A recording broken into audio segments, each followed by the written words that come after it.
बिस्मिल्लाहिर्रहमानिर्रहीम। अस्सलाम वालेकुम स्टूडेंट्स, मैं हूं आपका मैथ्स टीचर कामरान असलम। तो पिछले लेक्चर्स में हमने डेफिनेशंस पढ़ी थी, तो अब उन्हीं डेफिनेशंस को अप्लाई करेंगे हम एक्सरसाइज पे।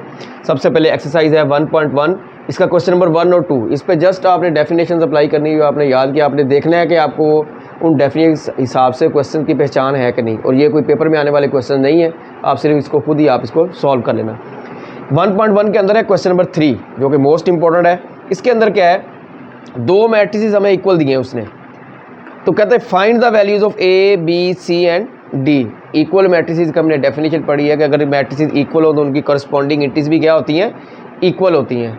तो यहाँ पे उससे गिवन है हमारे पास, तो हम क्या करेंगे, करस्पॉन्डिंग इंटीज को आपस में इक्वल लिखेंगे। फर्स्ट के इक्वल, सेकंड के इक्वल, थर्ड के इक्वल और फोर्थ के इक्वल। ये हमने 4 इक्वेशंस बना के लिख ली।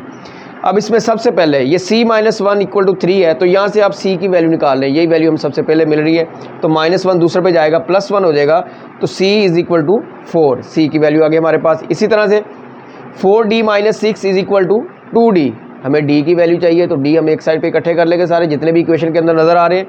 ये 2d है, तो इक्वल को जब ये क्रॉस करेगा तो इधर आके साइन चेंज हो जाएगा, ये माइनस में हो जाएगा। और ये 6 जो है ये दूसरे पे चला जाएगा इक्वल के, तो जब ये दूसरे पे जाएगा ये प्लस का हो जाएगा। 4d में से 2d माइनस की है, तो हमारे पास 2d इज़ इक्वल टू 6। अब ये 2 मल्टीप्लाई हो रहा है, तो जब ये इक्वल को क्रॉस करेगा तो डिवाइड में चला जाएगा, तो d इज़ इक्वल टू 6/2, 2 3 = 6, तो d की वैल्यू हमें मिल गई 3।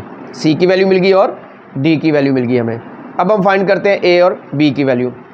यहाँ से a + c इक्वल टू 0 है, तो यहाँ से क्या आ जाएगा, a is equal to -c। अब माइनस आप छोड़ दें, c की वैल्यू क्या है हमारे पास 4। ये वैल्यू अब यहाँ पे पुट कर दें, तो a की वैल्यू आ गई हमारे पास -4। अब ये जो -4 है इक्वेशन 2 के अंदर पुट करें, -4 + 2b इज़ इक्वल टू -7। हमें b की वैल्यू चाहिए, तो b सेपरेट होगा, इसके साथ कोई मल्टीप्लाई में, डिवाइड में, एडिशन में, सब्ट्रैक्शन में कुछ भी नहीं होगा। -4 है, दूसरे पे जाके ये प्लस का 4 हो जाएगा, तो -7 + 4 क्या आ जाएगा, -3। 2b is equal to -3। अभी भी b की वैल्यू नहीं मिली, 2 मल्टीप्लाई हो रहा है, तो जो मल्टीप्लाई हो रहा है दूसरे पे जाके ये डिवाइड हो जाएगा, तो b की वैल्यू आ गई हमारे पास -3/2। डिवाइड कर लेंगे तो -1.5 आ जाएगा। यहाँ तक भी ठीक है। a b c और d की वैल्यूज़ हमने फाइंड करनी थी। 1.1 क्वेश्चन नंबर 3 इंपॉर्टेंट है, इसके अंदर सिर्फ ये वाला क्वेश्चन, तो ये क्वेश्चन आपका हो गया, तो 1.1 आपकी ये कंप्लीट होगी। अब आ जाए 1.2 पे।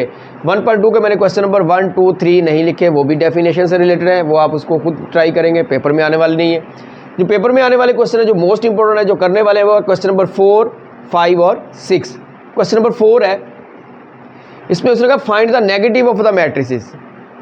नेगेटिव ऑफ द मैट्रिसेस कहे या एडिटिव इनवर्स कहे, नेक्स्ट एक्सरसाइज में वो एडिटिव इनवर्स से कहेगा इन्हीं क्वेश्चन को। तो मैं आपको पहले से बता दूं कि नेगेटिव ऑफ मैट्रिक्स और एडिटिव इनवर्स एक ही चीज़ है। नेगेटिव ऑफ मैट्रिक्स क्या होता है, जिस मैट्रिक्स का आपने नेगेटिव लेना, आपने उसकी इंट्रीज के साइन चेंज कर देने, प्लस हो तो माइनस कर देना, माइनस हो तो प्लस। जैसे ए मैट्रिक्स है 1 0 -1, तो हम क्या करेंगे, negative of A will be -1 0 और +1, साइन चेंज कर दिए। इसी तरह से डी मैट्रिक्स है हमारे पास -3 2 -4 5, इसका नेगेटिव फाइंड करेंगे, -3 को +3 कर देंगे, 2 प्लस का है माइनस का कर देंगे, -4 माइनस का है, 4 माइनस का है तो प्लस का कर देंगे, 5 प्लस का है तो हम उसको माइनस का कर देंगे। तो ये हमारे पास नेगेटिव डी आ गया। जो बाकी क्वेश्चन है वो भी आप इस तरह से सॉल्व कर सकते हैं। क्वेश्चन नंबर 5 है find the transpose of the matrices. Transpose क्या होता है, रोज़ को कॉलम बना दे या कॉलम्स को रोज़ बना दे, कोई एक काम आपने करना है। तो यहाँ पे हम क्या करेंगे, जो रोज़ होंगे उनको कॉलम में कन्वर्ट करते जाएंगे, जो कॉलम होंगे उनको रोज़ में कन्वर्ट करते जाएंगे। यहाँ पे ए मैट्रिक्स है पहला ही हमारे पास 0 1 -2, ये क्या है हमारे पास, ये कॉलम मैट्रिक्स है। ये क्या है हमारे पास, कॉलम मैट्रिक्स है। इसका ट्रांसपोज लेते हैं, तो ट्रांसपोज पहले लिखने का तरीका क्या है कि कैपिटल लेटर के ऊपर और मैट्रिक्स के ऊपर स्मॉल t आपने लिख देना है। अब आपके पास ये कॉलम मैट्रिक्स है, तो जब आप इसका ट्रांसपोज लेंगे तो ये आ जाएगा जी हमारे पास 0 1 -2, तो ये इसका आंसर हो गया।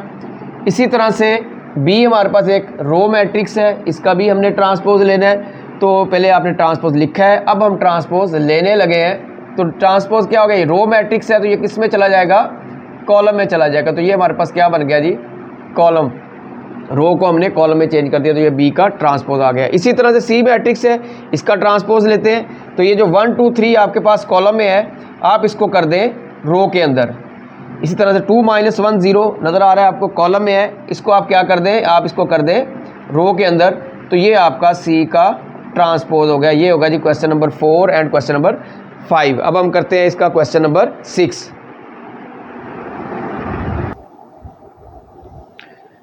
जी स्टूडेंट्स, तो अब मैं question number 6, verify that if A is equal to 1 2 0 1 then A transpose का ट्रांसपोज इक्वल टू ए।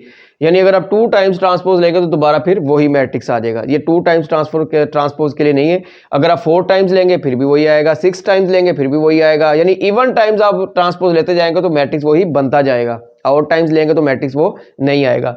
यानी ये ऐसे ही है जैसे हमारा एक राउंड हो, स्कूल से घर से स्कूल और स्कूल से वापस घर, ये हमारा पूरा राउंड मुकम्मल होगा तो हम दोबारा अपनी पोजीशन पे ही हैं।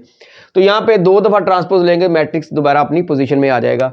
तो यहाँ पे हम सॉल्व करते हैं। जब सबसे पहले a is equal to 1 2 0 1, a का ट्रांसपोज लेते हैं जी। ट्रांसपोज लिखा है, पहले लिया नहीं है अभी, ये लिख लिया।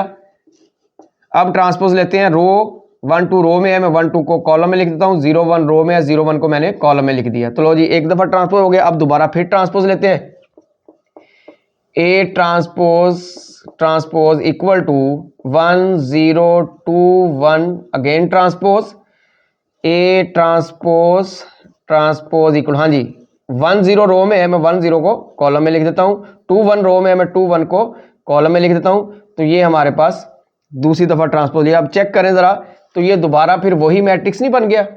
तो यानी ए ट्रांसपोज का ट्रांसपोज लिया हमने तो दोबारा फिर वही मैट्रिक्स आ गया। यही हमने प्रूव करना था, अगर 2 टाइम्स ट्रांसपोज लें तो मैट्रिक्स वही वाला आ जाता है। तो ये प्रूव हो गया। इसी तरह से बी सेकंड पार्ट है, ये आपने खुद ट्राई करना है। बिल्कुल बी का ट्रांसपोज 2 टाइम्स आप लेंगे तो क्या आ जाएगा, ये दोबारा फिर वही वाला मैट्रिक्स आ जाएगा। तो ये आपने ट्राई करना है।